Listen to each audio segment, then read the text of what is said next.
मौलाना साजिद रशीदी जवाब दे दीजिए संजय गिरी की बातों का। मेरे दर्शक हैं, सम्मानित देश के नागरिक हैं, उनकी भी एक भावना है, जवाब दे दीजिए, आपके लिए कहा गया है। सुन लीजिए जवाब। अब चुप रहिएगा, जैसे आप सुबोई खान के बारे में और सिराज कुरैशी के बारे में चुप थे, अभी चुप रह के सुनिएगा। जितने भी मुसलमानों के मकान वहाँ जले हैं, जितनी भी मुसलमानों की दुकानें जली हैं, अगर बीजेपी इंसाफ पसंद होती तो किसी आदमी के मकान को इन्होंने बनाने की जाकर कोशिश की, किसी के मकान पर मरम्मत करने की कोशिश की? कोई बीजेपी का नेता वहाँ जाके झांका? सिर्फ एक तंजीम है जो जमीयत उलमा हिंद वहाँ जाके काम कर रही है और बेहतर तरीके से सबके मकान बनाने का काम कर रही है, सबको जो भी जिसका नुकसान हुआ वो करने का काम कर रही है। ये बीजेपी के लोग सिर्फ दंगा भड़काना जानते हैं। ठीक है मौलाना साहब, मैंने नहीं बोला, अब मैं आगे चलता हूँ। आपकी बात में कोई सब्सटेंस नहीं है। चलिए, अगर जमीयत हिंद काम कर रही है, करने दीजिए। उसने पिटीशन भी लगाई थी कि दिल्ली के दंगों की रिपोर्टिंग ना हो। मौलाना साहब, यही प्रॉब्लम है, आपको बोलने का भी मौका दिया जाए तो भी आपको अनर्गल प्रलाप करना ही है। आरपी सिंह साहब, मैं सीधा एक सवाल जानना चाहता हूँ। योगी आदित्यनाथ ने विकास दुबे का पूरा साम्राज्य नेस्तनाबूद कर दिया। मौलाना साहब ब्रेक लगाना सीख लीजिए, मौलाना साहब ब्रेक लगाना सीख लीजिए। मैं आपसे यह जानना चाहता हूं कि ताहिर हुसैन जो इतना बड़ा दंगे का आरोपी था, उसका वो हश्र क्यों नहीं किया गया जो विकास दुबे का कानपुर में हुआ? जब उसके घर से दंगे का सामान मिला, उसका घर क्यों नहीं गिराया गया? कुर्की क्यों नहीं हुई? क्यों उसका घर नहीं तोड़ा गया? बताइए, जवाब दीजिए इस बात का। यह मैंने ट्वीट भी किया था उस दिन जिस दिन विकास दुबे के साथ ये हुआ था। अपराधियों का यही अंत होना चाहिए, चाहे वो विकास दुबे हो चाहे वो ताहिर हुसैन। आपकी सोच बिल्कुल ठीक है और दिल्ली पुलिस सब सारी कार्रवाई करेगी। एक कर जो जानकारी जैसे आएंगी वैसे वैसे तुरंत कार्रवाई की। उसकी बिल्डिंग की सील होगी, उसकी बिल्डिंग के ऊपर एक्शन भी होगा, उनके बैंक अकाउंट की सील होंगे, वो जानकारी भी आएगी। किस किस से कॉल उनको जा रहे थे, कौन को लोग उनको फोन कर रहे थे, कौन को लोग उससे बात करे, सब जानकारी, सब एक्शन होंगे। और तो मौलाना साहब, मैं एक बात कहना चाहता हूँ आपको, आप जरा जाकर वहाँ पर चेक करिए। हमारे पार्षद, निगम पार्षद वहाँ पर मुसलमान भाइयों की चिंता कर रहे हैं। आप ये मत बोलिए कि नहीं हो रही चिंता। हमारे निगम पार्षद और हमारे निगम पार्षदों ने मुसलमान भाइयों को वहाँ बैठाया भी है। तो ये आपका षड्यंत्र था, इसमें कोई शक नहीं है। आप जैसे मौलाना उसमें सहयोग दे रहे थे, आप चिंता कर रहे थे किस प्रकार से दिल्ली में दंगा हो, देश बदनाम हो, आपकी कोशिश पूरी रही। हम अपने से भरम भी लगाएंगे और दोषियों को सजा भी दिलाएंगे। और ये इसमें हिंदू मुसलमान नहीं है, इसमें जो हिंदू भाई भी उसमें इन्वॉल्व थे उनके खिलाफ भी एक्शन हो रहा है। ये नहीं सिर्फ मुसलमानों का एक्शन हो रहा है। तो सुनिश्चित है शरारत आपने शुरू करी, आपने ये सोचकर शरारत करी कि हम देश को बदनाम करेंगे और आपने सीए को हथियार बनाया, आपने शहीद बाप को हथियार बनाया, लोगों को बहकाया और अंतर्गत हुआ आप एक्सपोज हो रहे हैं।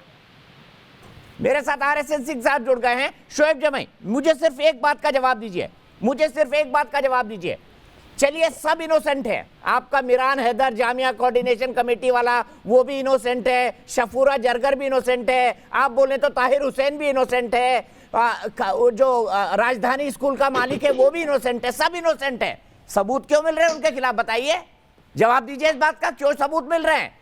क्यों एक झूठा नैरेटिव देश में फैलाया गया? और मैं चाहता हूं मौलाना साजिद रशीदी का वो वीडियो निकाला जाए जो मैंने अपने ट्विटर पर डाला था जब मैंने उन्होंने एक्सपोज किया था सीएए की झूठी बातों के लिए। शोएब जमई, जवाब दीजिए, सबूत क्यों मिल रहे हैं? जाकिर नाइक से क्यों मिला जा रहा है? 84 सबूत बनाने में कितना टाइम लगता है? तुम झूठे लोग और 80 का सांप बना लेते हो।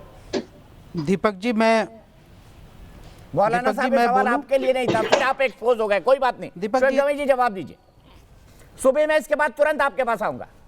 आदरणीय दीपक चौरसिया जी, आदरणीय दीपक चौरसिया जी, मैं बड़ी पेशेंस से सबकी बातें सुन रहा था।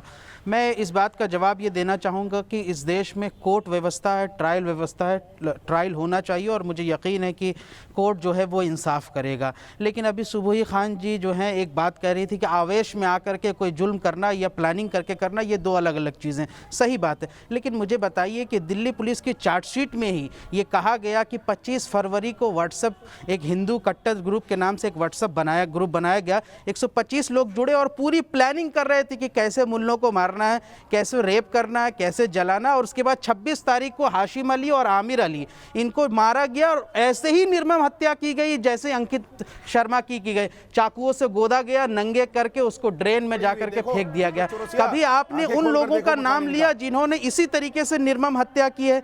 वो भी गिरफ्तार है। मुझे बताइए, चिंता मत मैं करिए, तो शोएब हिंदू जमाई मुस्लिम की वो बात भी ही जेल नहीं के करता। अंदर है। मैं तो उनके इंसाफ ऊपर की भी बात बड़े से बड़े चार्जेस है। पर आपको सिर्फ आमिर हुसैन ही याद आएगा, आपको आमिर हुसैन ही याद आएगा, आपको नहीं याद आएगा कांस्टेबल रतनलाल। हिंसा का पहला इंसिडेंट कौन था ये बताइए शोएब जमाई, बताइए हिंसा का पहला इंसिडेंट कौन था दिल्ली दंगों में? जामिया की हिंसा। और दूसरा क्या था? दूसरा ये जब आपने डीसीपी और कांस्टेबल रतनलाल को मारा। ये सच है कि नहीं? तस्वीर चल रही है उस दिन की जिस दिन ट्रंप दिल्ली में था।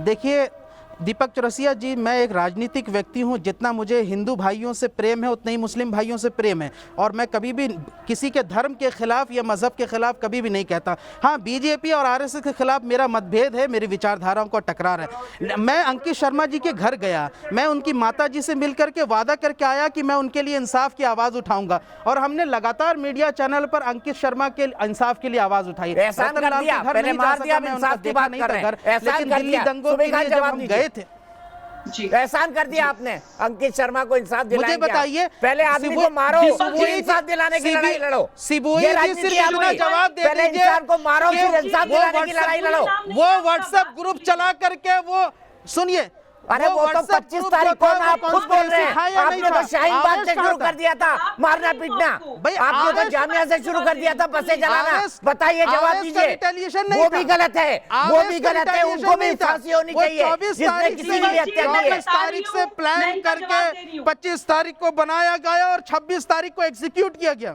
जवाब दीजिए कि वो आवेश था या उससे पहले जाफराबाद में किसने मारा डीसीपी और कांस्टेबल को?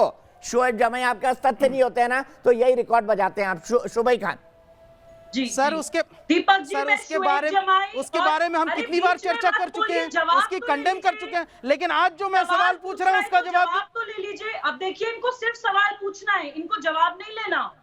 जवाब तो ले लीजिए। आपकी शोएब जमाई की और रशीदी साहब की दोनों की बातों का जवाब दे रही हूँ। आप लोगों ने ये बोला कि पिंजरा तोड़ जो व्हाट्सएप ग्रुप बना उसके बारे में, आपने बीजेपी आरएसएस की विचारधारा के खिलाफ बोला।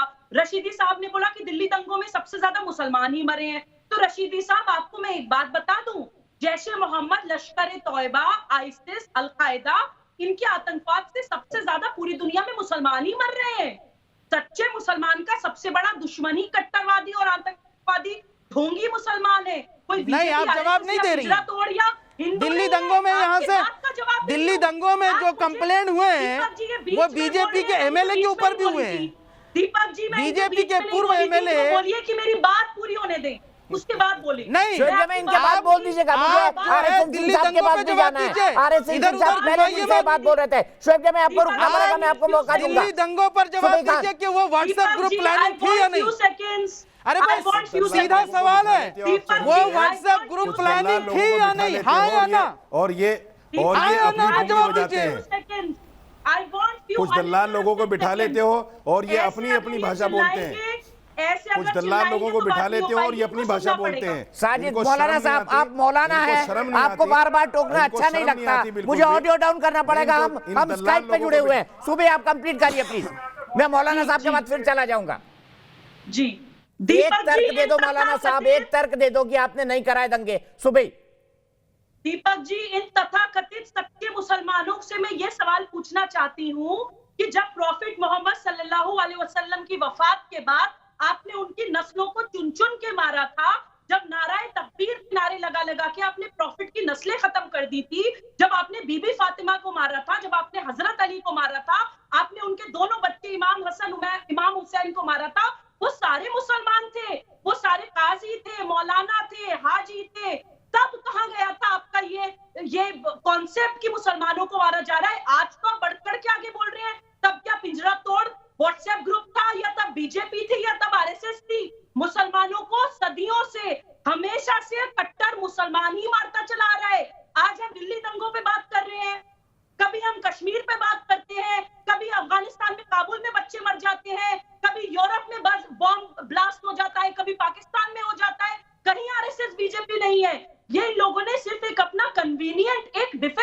लिया है, क्योंकि इनकी ये सारी जो freedom of expression and speech है ना, वो भारत में चलती है, इसलिए लोग बहाने ढूंढ लेते हैं, इसलिए हमारे साथ ऐसा हो रहा है। आपके साथ ऐसा इसलिए हो रहा है क्योंकि आपने प्रॉफिट के बाद जब इस्लाम के नाम पे ये तांडव स्टार्ट हुआ, आपने आवाज नहीं उठाई। मैं 2 लाइन में अपनी बात बोलना चाहती हूँ।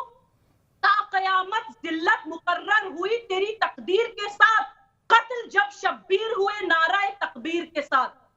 जवाब दीजिए शोएब जमाई, कोई सवाल नहीं पूछता, आपकी हकीकत खुल गई 2 मिनट में, सुबही खान ने खोल दी। बताइए, फिर मैं सिंह साहब के पास जाऊंगा। दीपक जी, दीपक चौरसिया मैं जवाब देता हूं। दीपक जिस दिन आपका ज़मीर जागेगा कि मैंने ये क्या कर दिया, देश में नफरत भी मेरे साथ आ चुके हैं, उनके पास भी जाऊंगा। जल्दी बता दीजिए मौलाना साहब, आऊंगा। मेरे जमीर को मत जगाइए, सोया हुआ नहीं है, जागा हुआ है, इसीलिए टेलीकास्ट कर रहा हूँ। अपना जमीर जगा लीजिए, अपना जमीर जगा लीजिए मौलाना साहब। अरे जवाब दीजिए। बताते हैं, इनको शर्म नहीं आती। अरे जवाब तो ले लीजिए, अरे जवाब तो ले लीजिए। अरे मौलाना साहब, जमीर जगाने से बाज आए तब तो जवाब लूंगा ना शोएब जमाई। यही तो दिक्कत है, आप जैसे ये देखिए आपके ही दूसरे साथी हैं। जवाब ले लीजिए। आपने मुझे कहा कि जवाब दीजिए, मैं जवाब दे रहा हूं। मैं कह रहा हूं सुबही जी को आपने इस्लामिक स्कॉलर कहा, मैं सिर्फ एक सवाल पूछना चाहता हूं। सुबही खान जी, वजू के कितने फराइज हैं और गुस्ल के कितने फराइज हैं, ये सिर्फ बता दीजिए। ये इस्लामिक वरना देश को भ्रमित मत कीजिए। आपका नाम सुबही।